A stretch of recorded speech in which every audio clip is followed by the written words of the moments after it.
누가복음 9장 51절부터 62절까지의 말씀을 제가 봉독해 드리겠습니다.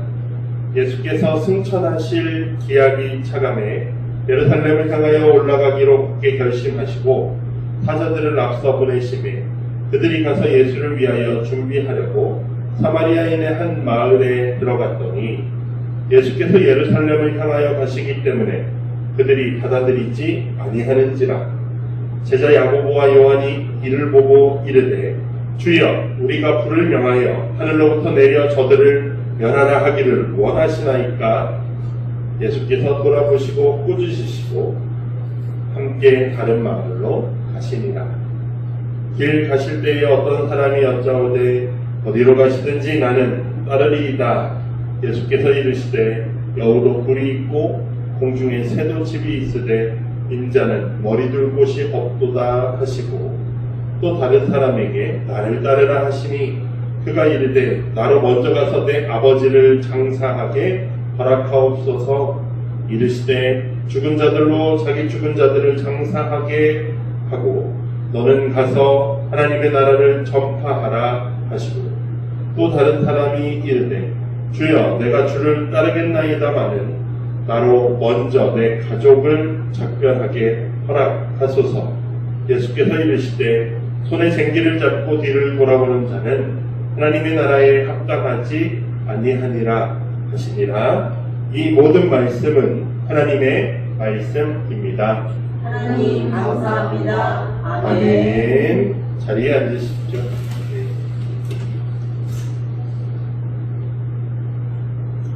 아멘. 할렐루야. 아멘. 감사합니다. 오늘도 예배 자리에 나오신 여러분들 모두를 주님의 이름으로 축복합니다. 아멘. 네, 오늘 함께 예배할 수 있어서 감사합니다. 지난주에 저희가 걸어 사인 한 사람을 찾아 나서 예수님의 말씀을 이야기를 나누었습니다. 예수님이 한 사람, 그 귀신 들렸던 한 사람을 만나시기 위해 바다를 건너서 폭풍우를 뚫고 그 사람에게 찾아오셨습니다. 그리고 그를 만나셔서 그에게 귀신 들렸던 발을 그를 회복시키시고 다시금 새롭게 하십니다. 너무나도 기쁜 일이지만 동네 사람들은, 마을 사람들은 그가 회복된 것을 기뻐하지 않았습니다. 자신들에게 손해가 되는 일이라고 생각했기 때문이죠. 그들은 자신의 손해와 그리고 자신의 삶을 바꾸기 싫었기 때문에 예수님께 떠나달라고 요청하십니다. 예수님이 떠나려고 하실 때 귀신 들렸다 회복한 그 사람이 내가 주님과 가고 싶습니다 라고 말하지만 주님께서는 이 사람에게 너에게 있었던 것을 너의 집에 고향에 돌아가서 온전히 전하라고 말씀하셨습니다. 우리도 주님의 뜻을 품고 주님을 만날 때 변화되어지는 것들을 두려워하지 않길 바랍니다. 예, 그리고 그 변화 가운데에서 주님이 나에게 하신 일들을 이 땅 가운데 온전히 증언하는, 또한 세상을 그래서 바꾸어 나가는 우리 하나님께 성도님들이 되시기를 주님의 이름으로 축복합니다. 아멘. 제가 요즘에 그 서클, 동그랗게 앉아가지고 대화하는 것들 여러 가지를 배우는데요. 그것이 이제 그냥 사실 툴입니다. 툴 하나의 도구예요. 그래서 이 과정을 통해서 A에 대한 것을 교육할 수도 있고 B에 대한 것들을 교육할 수도 있고 그러는데 기본적으로 이제 소통, 대화하는 것들에 관련해서 배웁니다. 제가 최근에 배우고 있던 것 중에 하나는 동의와 거절 이런 것들을 배웠거든요. 우리는 누구나 어떤 사안에 대해서 동의할 수 있습니다. 그리고 또 어떤 사안에 대해서 거절할 수도 있는 것이 모두에게 주어진 권리입니다. 근데 이 교육들을 이렇게 받다 보니까 제 스스로가 나는 어떤 사람인가를 이제 돌아보게 되는데 거절하는 거를 잘 못하는 사람인 거예요. 그러니까 거절하면 괜히 미안하고 괜히 거절하면 저 사람이 상처받을 것 같고 괜히 이런 마음 많은 거죠. 그러나 모두에게 주어진 권리인데도 불구하고 동의와 거절하는 이 과정 사이에 많은 것들이 있기 때문에 방금 말씀드렸던 것처럼 어떤 관계에 대한 염려, 내가 또 그렇게 하는 것이 익숙하지 않은 것들, 또 저 사람이 상처받을까봐 내가 혹은 나쁜 사람처럼 보일까봐 거절하는 게, 그래서 거절을 잘 못하는, 내 마음에는 분명히 거절이 있는데 내 마음과 다르게 동의하게 되기도 합니다. 그런데 이제 반대로 생각해보면 그런 것도 생각하게 되는 거죠. 내가 거절하는 것에 대해서 생각하지만 또 반대로 내가 거절당했을 때에 나는 그 사람의 마음을 잘 받아주고 있는가? 상대방이 나를 거절했을 때, 어떤 사안에 대해 거절했을 때 내가 거절해 감히 하면서 미워하고 있지는 않는가? 어떤 그런 마음이 나에게는 없는가도 돌아보게 되는 거죠. 오늘 본문에서 제자들도 그런 경험을 하게 됩니다. 그들은 정당한 요구를 했어요. 그런데 그 정당한 요구가 거절당했습니다. 이때 제자들이 갖는 느낌에 대해서 우리는 동일하게 공감할 수 있습니다. 제자들의 마음이 어땠는지 이해할 수 있는데, 중요한 것은 그런 상황 가운데 예수님은 제자들과는 다른 반응을 보여주셨다라는 사실입니다. 그것이 우리가 오늘 생각해볼 부분이에요. 51절에서 예수님께서 승천하실 기약, 즉 십자가에 가시기로 결심을 하신 겁니다. 예루살렘에 가시기로 결심을 하셨다는 게 결심하셨어요. 하나님의 뜻, 하나님의 목적을 따라서 내가 가야겠다라고 결심하셨습니다. 그런데 그 과정 가운데 결심하시고 그 결심을 실행하시는 그 과정 가운데에 처음부터 거절을 당하시는 경험을 하셔요. 근데 그 과정에서 예수님께서 누군가를 강요하지 않으시고 자신의 뜻을 향해 나아가십니다. 거부하는 사람을 억지로 따라오게 하지 않으시고요. 또 따라가겠다고 하는 사람에게도 분명한 기준을 제안해 주십니다. 우리는 이 말씀들을 통해서 예수님께서 우리를 통해 우리에게 보여주시는 진정한 자유가 뭔가, 또 은혜를 통해서 우리를 순종으로 이끌고 계시다라는 사실들을 함께 묵상해 보겠습니다. 오늘 본문 52절, 53절에 보시면 이렇게 되어 있습니다. 예수님께서 사자들, 그러니까 먼저 앞서갈 제자들을 보내셨습니다. 그래서 준비한다고 해요. 여기서 뭘 준비하냐면 보통 여행을 떠나게 되니까 갈릴리에서 예루살렘까지는 먼 거리니까 필요한 물품들을 사야 될 거 아니에요. 여행에 필요한 응급약 같은 것도 필요할 거고, 또 먹을 것들도 중간중간 먹을 것들도 필요할 거고, 이 기타 여러 가지, 그리고 그 가기 전에 하룻밤 머물고 좀 쉬었다 갈 수 있는 장소도 구해야 할 거고, 이런 준비들을 위해서 어디로 갔습니까? 사마리아인의 마을에 들어갔습니다. 그런데 그 사마리아 지역의 사람들이 예수님과 그 제자들을 영접하지 않아요. 거절합니다. 왜요? 53절에 말씀되어 있는 것처럼 예루살렘을 향해 가고 있었기 때문입니다. 이 사마리아 사람들과 예루살렘 사람들은 늘 싸웠습니다. 유대인들이라고 표현하는 예루살렘 사람들. 그들의 문제는 북이스라엘이 멸망하면서부터 사실 시작된 문제 중에 하나였어요. 북이스라엘의 수도였던 사마리아가 멸망당하고 나서, 북이스라엘이 멸망당하고 나서 멸망시켰던 아수르라고 하는 나라는 그 지역을, 사람들을 섞습니다. 혼합 정책을 펼쳐요. 왜냐하면 자기들끼리 있으면 자꾸 반란을 일으킨다는 거예요. 우리 말 안 듣는다는 겁니다. 그러니까 우리 말 잘 듣는 사람들도 가져다 놓고 서로 이렇게 하나 될 수 없는 사람들을 섞어 놓는 겁니다. 그러니까 그 지역은 이미 혼합 정책으로 혼혈이 되고, 유대인들, 남유다 사람들이 생각할 때는 우리의 순수성을 가지지 못한 사람들이다라고 이제 생각하게 되는 거죠. 근데 사실 사마리아 사람들로서도 조금 억울한 감이 없지 않아 있습니다.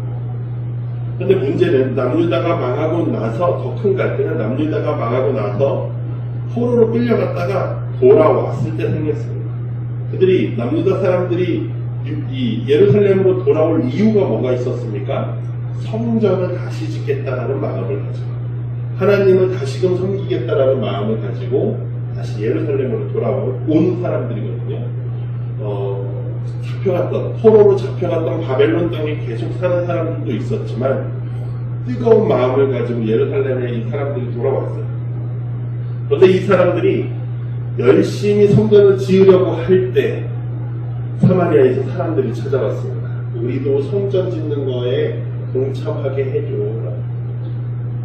예루살렘 사람들이 거절했습니다. 거절했어요. 거기서부터 이제 큰 갈등이 생기기 시작하고 예수님 시대에까지 와서 그때도 서로 계속해서 싸우는 서로 지역 간의 갈등이 있었던 겁니다. 그러니까 예루살렘으로 향하는 사람을 도와주면 우리의 정체성이 부정받는 것 같은 느낌인 거예요. 그곳에 가서 예배하는 사람들, 우리는 그리심산에서 예배하는데 라고 얘기하는 거죠. 하나님 여기서 예배하라고 했는데 우리 조상들은 이라고 말하는 거예요. 그런데 사마리아 사람들의 입장에서는 당연한 일이에요. 거절하는 게 당연할 수 있습니다.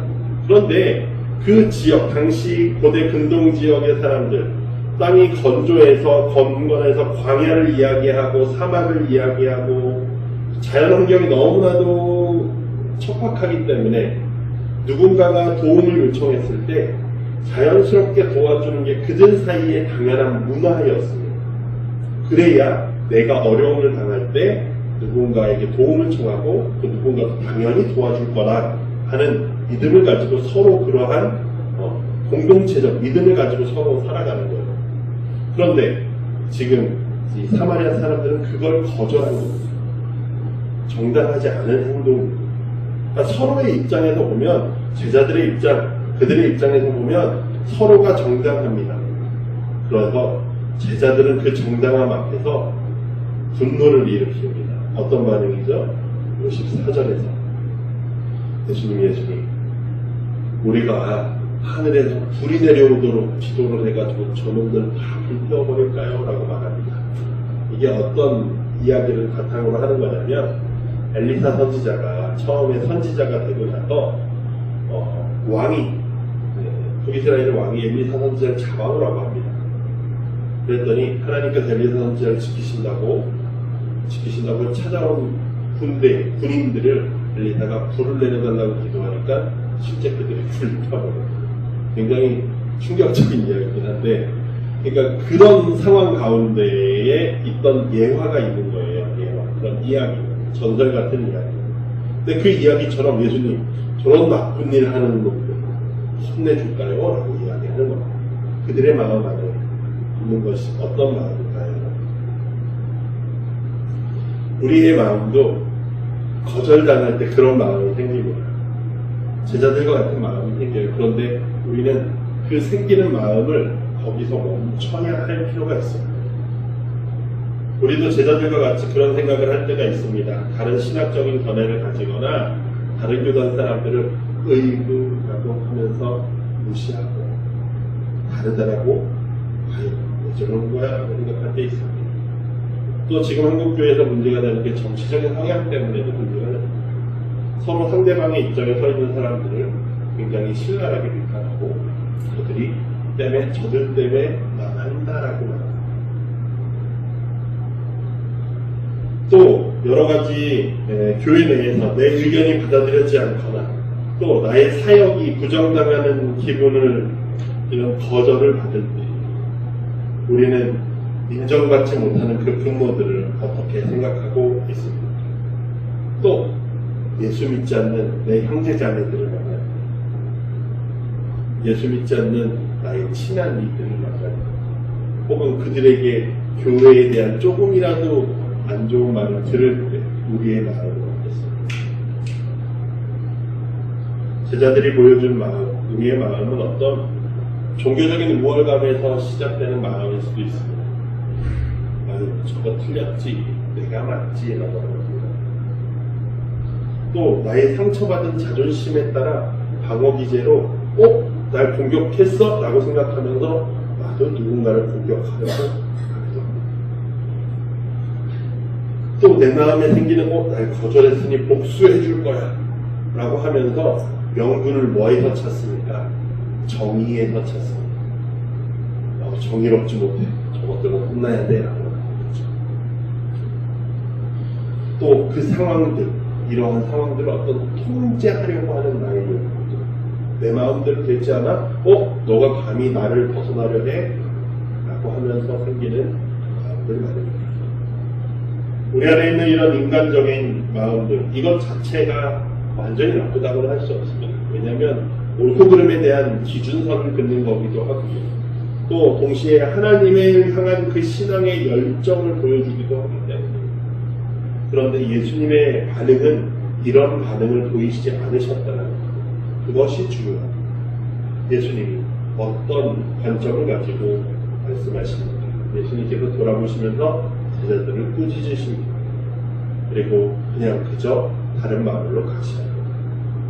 근데 55절 같은 경우에 주석이 달려 있습니다. 성경책에 보시면 주석이 달려 있어요. 그래서 뭐라고 되어 있냐면 다른 사본의 같은 경우에 예수님께서 내가 사람들을 구원하러 왔지 심판하러 오지 않았다라고 말씀하시는 내용이 있다라고 이렇게 주석이 달려 있습니다. 그 과정이에요. 내가 저들을 지금 멸망시키지 않는다라는 것입니다. 이게 어떤 마음입니까? 십자가를 향해 가시는 예수님의 마음은요, 원수까지도 사랑하시는 그 마음이었다라는 사실이에요. 우리가 배워야 할 중요한 교훈은 하나님의 마음을 알 필요가 있다는 것입니다. 예수님께서는 그 하나님의 마음을 가지고 구원을 위해 일하는 자가, 구원을 위해 달려나가는 자가 제자이지, 하나님의 마음을 오해해서 저 녀석 심판해야 돼, 하나님으로부터 벗어났어 이러면서 내 마음대로 칼을 휘두르는 게 하나님의 마음이 아니라는 것입니다.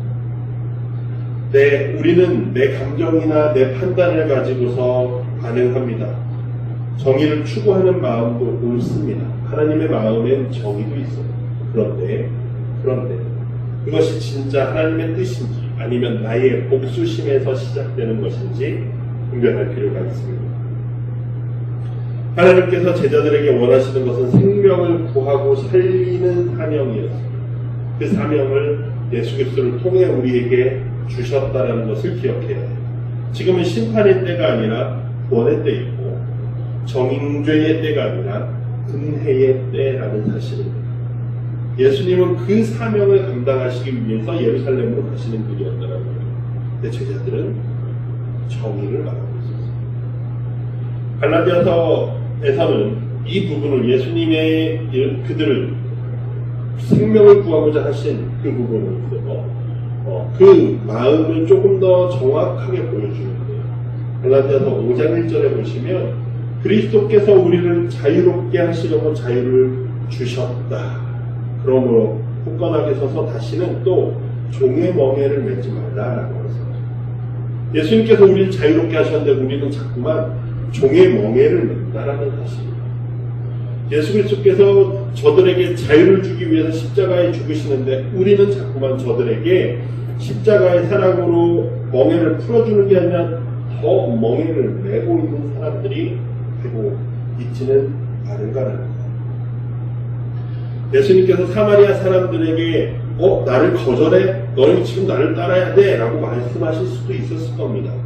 그럼에도 불구하고 그들에게 강요하지 않으신 것은 주님은 그들에게 자유를 주기 원하셨다는 사실입니다.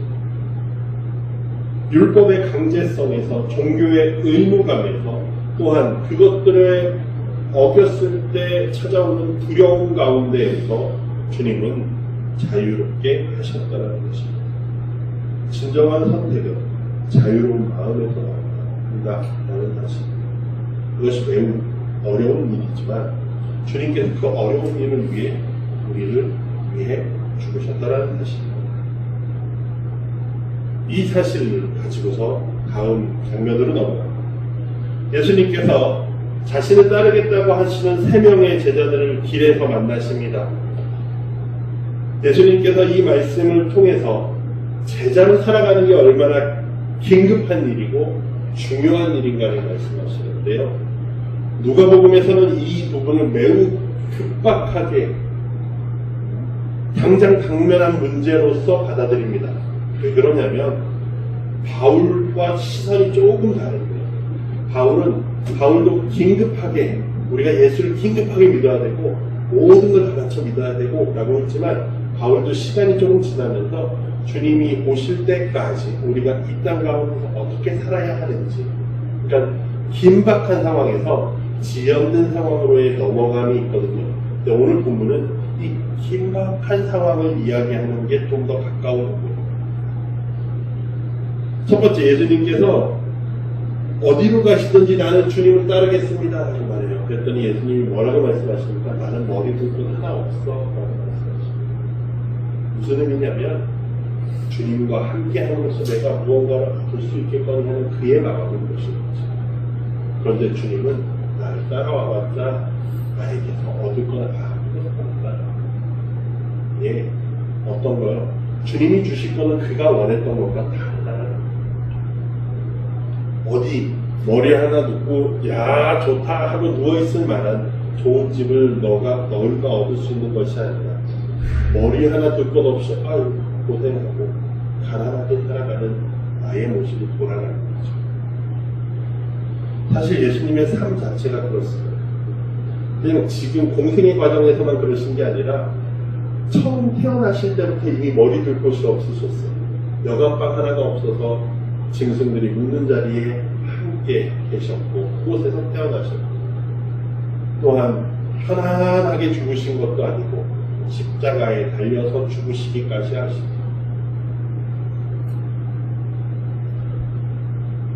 무언가 세상적인 성공과 안락함을 누리기 위한 길이 제자의 길이 아니라는 것을 분명하게 보여줍니다. 누가가 그 사실을 분명하게 이야기해요. 예수님을 따르는 자는 자연스럽게 예수님처럼 살게 될 것이다.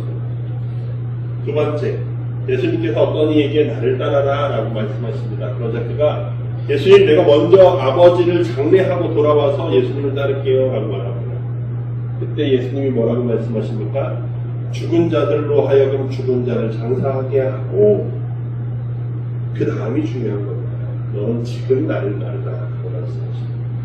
제자에게 있어서 제자로 살아가는 이들은 나중이 아니라 지금 제자로 살아가야 합니다.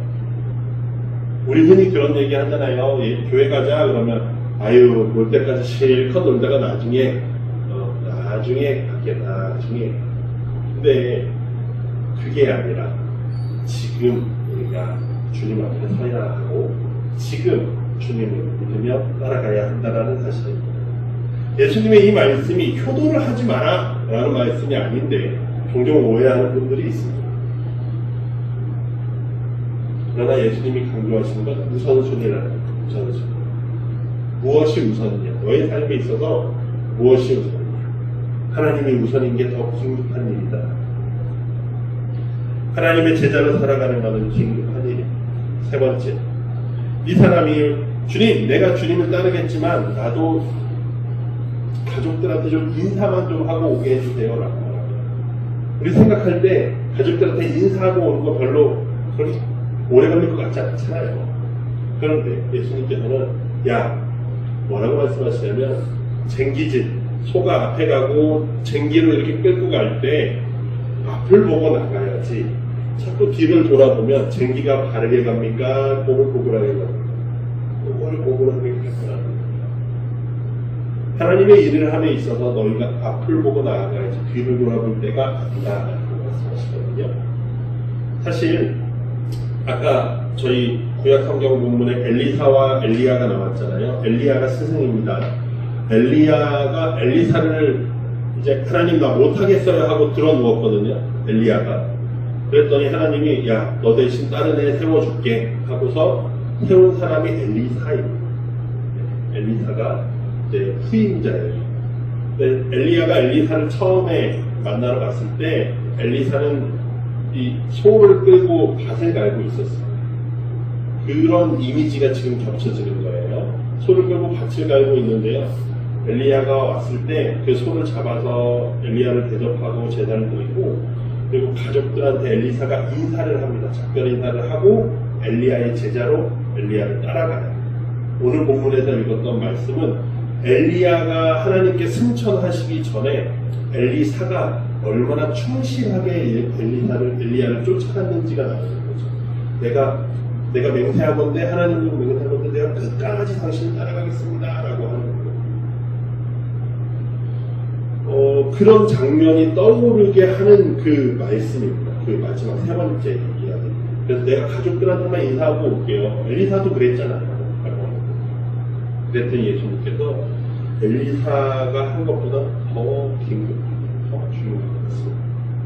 중요한 것은 하나님의 나라는 앞을 보고 나가고 자꾸 후회하고 돌아보고 예수 믿기로 했으면 예수 믿고 앞으로 나가야지. 다시 돌아갈까? 교회가 싫은데 이게 아니라는 거예요. 이게 제자가 되었다면 앞을 향해 계속 나아가라는 예수님의 그것이 정말 중요한 일이다라는 말씀이기도 해요.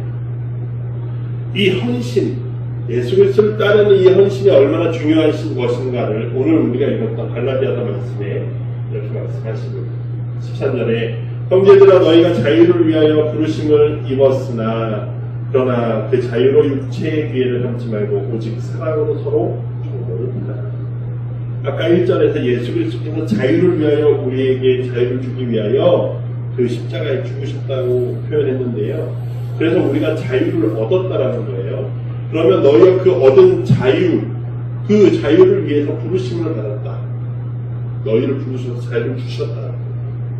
근데 그 자유를 가지고 너희가 아무렇게나 살라고 주님이 죽으신 게 아니라 사랑을 위하여 살라고 죽으셨다. 예수님의 요구하시는 것은 예수님이 말씀하시는 이 철저한 헌신이라는 것은 부르심에 응답한다라는 것은 강요나 이 억압에 의한 것이 아닙니다. 그렇다면 자유라고 말할 수 없는 거예요. 억압이 아닙니다. 진정한 자유 안에서 사랑으로 너가 스스로 섬기라라고 하는 것입니다. 자유가 있다고 해서 아무렇게나 살지 마라. 너에게 자유를 주셨는데 이 뭡니까?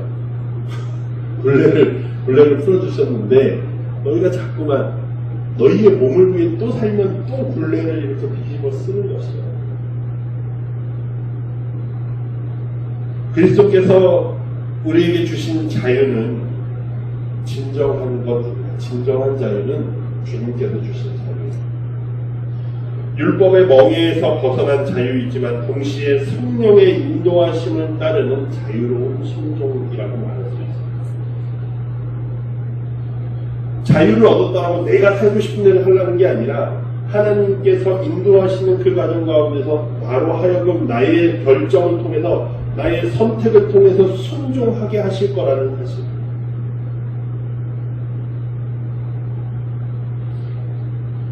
이것이 복음의 특징입니다. 이게 사랑의 특징입니다. 사랑은 강요하지 않는다는 것입니다. 우리는 사랑을 오해해요.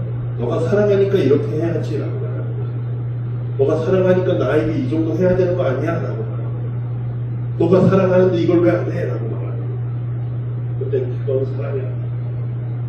오히려 사랑은 오래 참고 사랑은 기다리는 것. 주님의 사랑은 그래요. 주님이 우리에게 사랑을 주시고 우리를 자유롭게 하셔서 순종하게 하실 때에는 우리가 순종하기 원하셔요. 하나님이 너희도 안 하면 죽어. 그러니까 순종해 라고 말씀하지 않으십니다.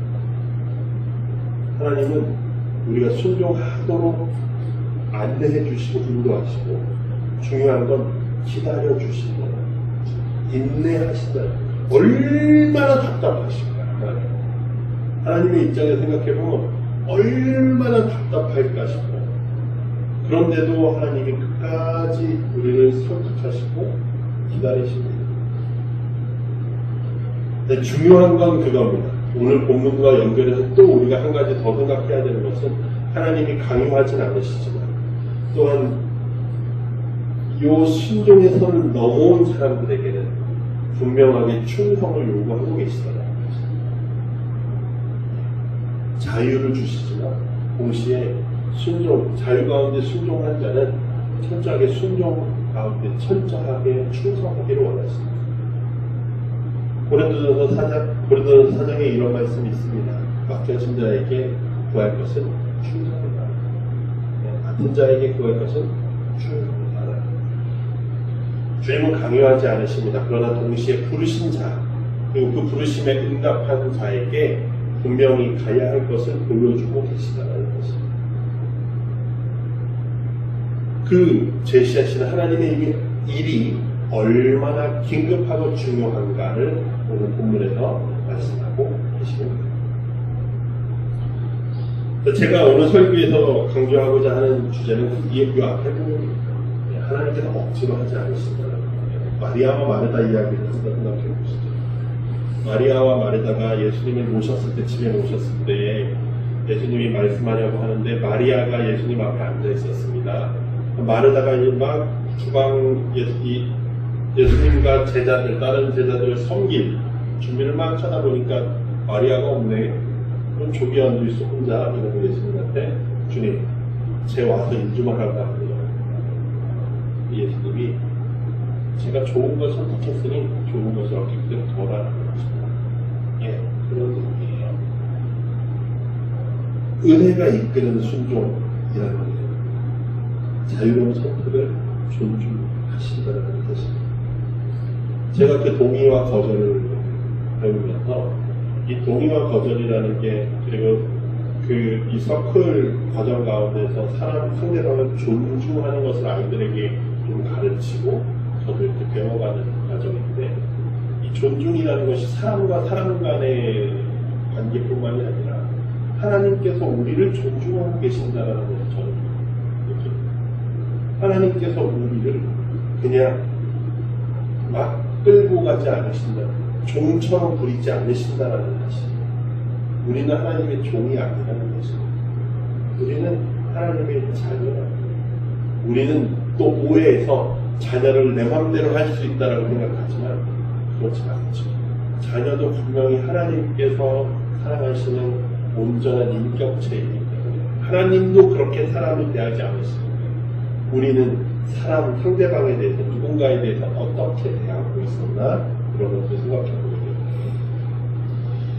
하나님이 우리에게 주시는 것은 참된 제자도 요구하시는 것은 외부의 압박이나 의무감 때문이 아니라 하나님의 사랑에 감동되어서 또 하나님의 성령의 이끄심에 이끌려서 우리가 그렇게 순종하기를 원하는 것입니다. 그 순종이 어떻게 가능한지 성령을 따라 행하라는 것 16절의 말씀입니다. 5장 16절의 말씀이거든요.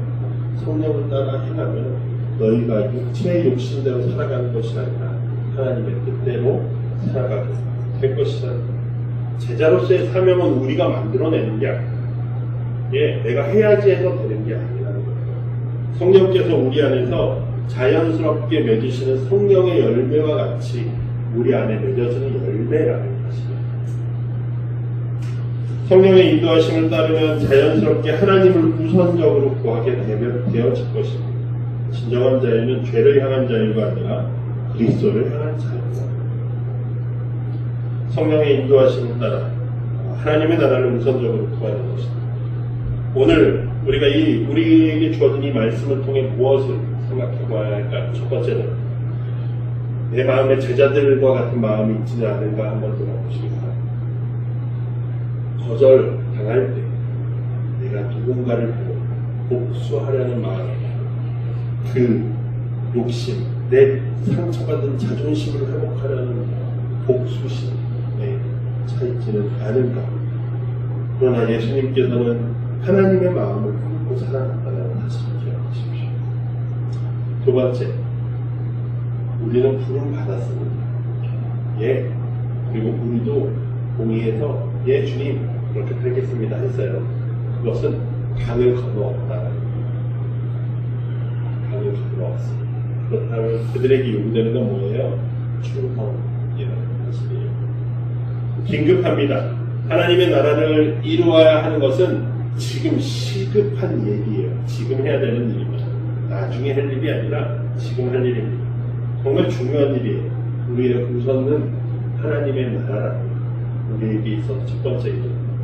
그렇다는 것은 가정은 내팽개치고 직장도 내팽개치고 교회에만 와서 하세요 이런 말씀이 아니라는 것을 이미 잘 아실 거잖아요.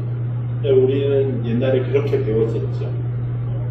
그렇게 가르치셨고 이 말씀을 너무 직접적으로 적용하셔서 많은 문제들이 있었습니다.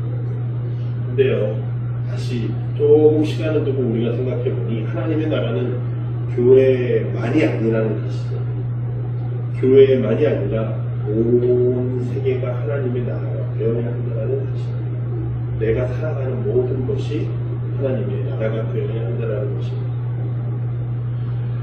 그 개그맨, 요즘에 개그 콘서트가 다시 시작을 했어요. 근데 그 중에서 이제 요즘에 잘 나가는 사람 중에 하나가 나현영이라는 배우가 있습니다. 이 사람은 원래 연극을 하는 사람인데 그 개콘을 다시 하면서 개콘을 다시 하면서 그 아마 불러온 것 같아요. 같이 하자고. 그래서 박성광 씨랑 지금 이것저것 같이 하고 있는 그 여자 개그맨이 있는데 이분이 교회를 다니는 것 같아요. 그리고 정범균 씨라고 옛날에 아닐까요? 새롭게 하면서 나오고 그분이 있는데 그분이 이제 그 유튜브를 뭐 신앙적인 그 유튜브에서 같이 이제 좀 활동을 하는 것 같아요. 그래서 나연영 씨랑 이렇게 저렇게 인터뷰하는 그 유튜브에서 이런 얘기가 있었는데 정범균 씨가 요즘에 뭐 걱정거리나 기도 제목 뭐 있냐 그러더니 그런 얘기를 합니다. 나연영 씨가 저기가 전에는 교회에서 찬양 인도도 하고 찬양자 리더해가지고 찬양 인도도 하고 예배도 열심히 공부하고 했는데 요즘에 개그 콘서트 하고 이러니까 너무 바쁘다. 그래서 찬양 인도 못하겠는데 이러놓고 지금 개콘하고 이러는데 개콘을 하면서 자기의 마음을 드는 마음들이 그런 마음을 하는 거예요. 다시 거기가 원래 내가 있어야 되는 자리가 라는 고민을 한다. 근데 이런 고민들을 청년들이 무지하게 합니다. 사실. 그죠? 내가 이거 해도 될까요? 그러면 그럼 교회를 못 가는 거예요. 뭐 이런 고민들 굉장히 많이 해요. 물론 기본적으로 예배 드릴 수 있으면 당연히 예배 드리는 게 맞죠. 그런데 정범균 씨가 그런 이야기예요. 그 연어는 강에 있어도 연어고 바다에 있어도 연어다 이런 얘기입니다. 예, 이렇게 나연영 씨는 무슨 소리예요? 막 이러면서 놀리는데 중요한 핵심은 그거겠죠. 그리스도인이라고 어디에 있든지 그리스도인이라는 것이죠. 어디에 있든지 중요한 건 그리스도인으로 살아가는 거죠. 예, 어디에 있든지 그리스도인이라면 어느 자리에서든지 그리스도인의 모습이 드러나야 한다는 이야기겠죠. 여러분, 우리가 각자의 삶의 자리에서 하나님의 나라를 우선으로 구한다는 것은 내가 어디에 있든지 어떤 이들을 만나든지 누구와 함께 하든지 그리스도인이 살아간다는 거예요. 예, 그곳에서 하나님의 나라를 일군다라는 의미예요. 어떤 사람에게는 저와 같은 사람에게는 이런 교회를 섬기는 전인민 사역으로 할 수 있게 되는 거예요. 어떤 사람들은 가정에서도 섬기고 자신의 직장에서도 섬기고 하는 일들을 하면서 교회에 와서 또 교회에서도 섬기고 이런 다 하게 되는 거죠. 대부분의 많은 이들이 일반적인 이들이 그런 이들이죠. 그러나 중요한 건 정직하게 어느 자리에서나 정직하게 우리가 우리의 믿음을 가지고 신실하고 정직함으로 세워가는 것이죠. 하나님의 뜻을 세워가는 것이죠. 중요한 것은 우선순위입니다. 우리의 인생의 결정에 있어서 하나님이 기뻐하시는 것이 무엇인가가 첫 번째로 우리가 고민되어져야 할 부분이고 그것들을 위해서 내 삶의 선택들을 해나간다는 것입니다. 먼저 그의 나라와 그의 의를 구하라고 하신 말씀이 그런 의미입니다. 나의 삶을 다 내팽개치고 요것만 해라가 아니라 나에게 주어진 삶 안에서 요것이 어떻게 발현될 수 있을까? 하나님의 뜻이 어떻게 내 삶에서 드러날 수 있을까를 고민하라고 하시는 말씀입니다. 그래서 성령님께서는 각 사람 안에서 각자의 상황과 각자의 소명 가운데에서 하나님의 뜻을 이루게 하십니다. 중요한 것은 어떤 형태든 하나님의 나라가 우선되는 것이라는 거죠. 두 번째, 우리는 무엇을 생각해야 합니까? 은혜로 말미암은 기쁜 순종을 생각해야 합니다. 하나님께서는 우리에게 억지로 시키지 않으십니다. 예, 중요한 건 그겁니다. 성령께서 우리를 자연스럽게 인도하십니다.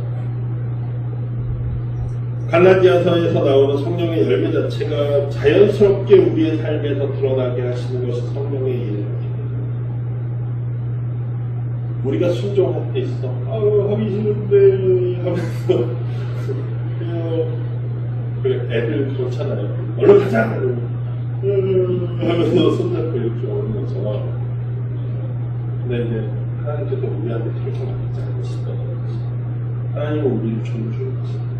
예, 여러분 기억하십시오. 하나님은 우리의 왕이신데요. 우리는 약간 권력 체계에 대해서 오해하면서 사람이 사람에게 대하듯이 그렇지 않아요. 하나님이 우리에게 대하시는 마음은 우리가 하나님의 가족이 되었잖아요. 하나님의 자녀. 사랑으로 대하시고 힘으로 대하지 않으시고 예, 억지로 끌고 가지 않으셔요. 그렇기 때문에 혹시 순종 못하겠어요 하는 마음이 있으시면 차라리 솔직하게 말씀하십시오. 하나님께 하나님 나 그거 못하겠어요 라고 하셔도 돼요. 네, 괜찮습니다.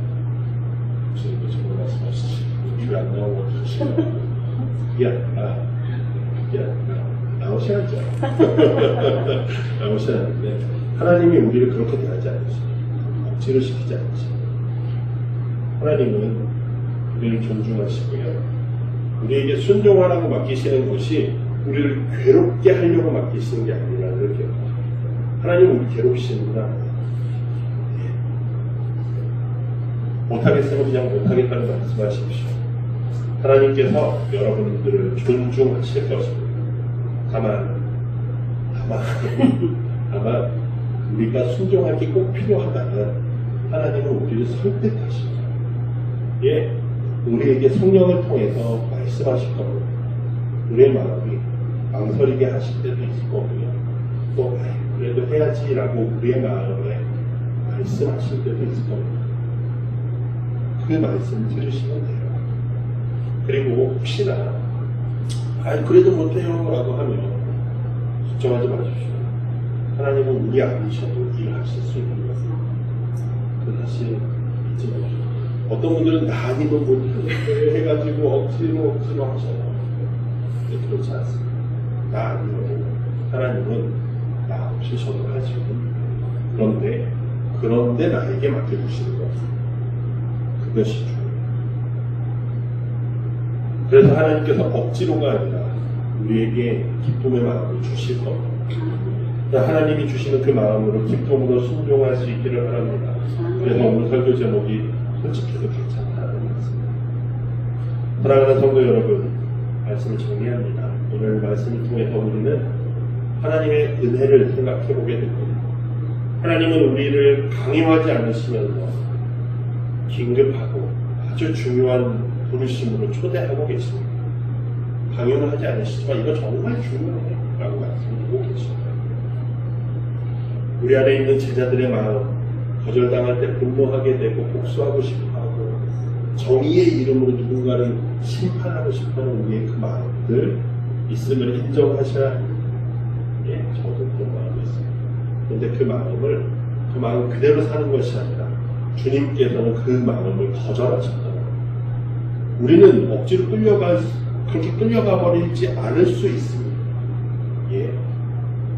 그 마음을 하나님께 맡기십시오. 갈라디아서 말씀에서 말씀하시는 것처럼 주님께서 죽으심으로 우리는 자유하게 되었습니다. 억지로 꼭 할 필요 없게 되었습니다.